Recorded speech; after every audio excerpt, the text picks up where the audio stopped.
having a good stance. Before I start to show you and to explain you all the details, I have to explain you, because I'm right-handed, my left side will be the lead side, my right side will be the power side. I will show you the good stance.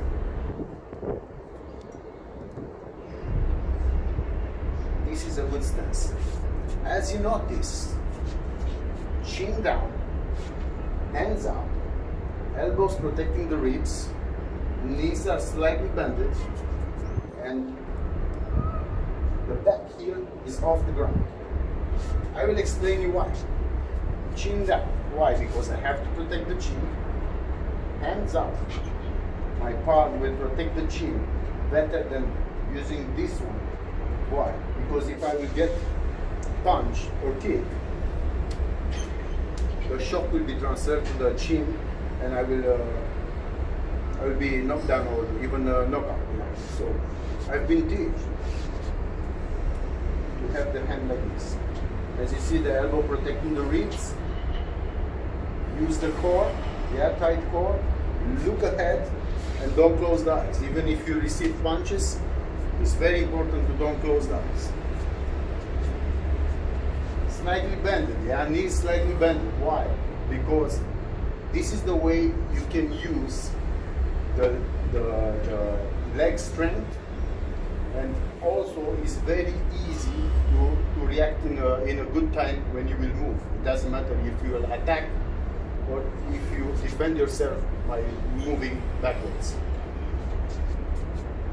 About the distance between your feet, it's very important to have distance and to don't cross the feet when you move, no matter if you move left or right. So as I said, bend your knees, back heel off the ground, look ahead, chin down, hands up, elbows protecting the ribs, and you look ahead. Always you look ahead, don't close the eyes.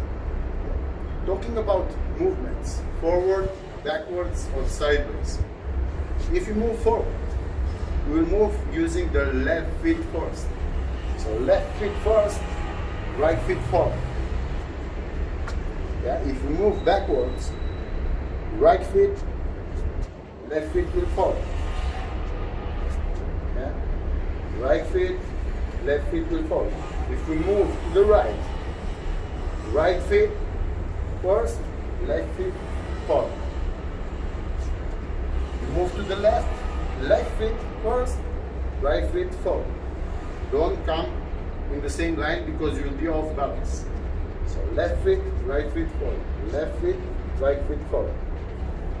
This is pretty much about having a good stance and moving forward or sideways. Throwing the jab.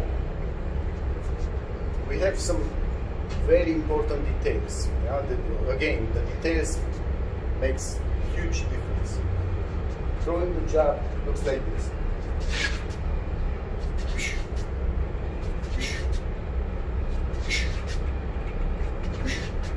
So start using like medium speed. Don't go hard. As well, when you throw the jab, throw it, but not with the hand straight.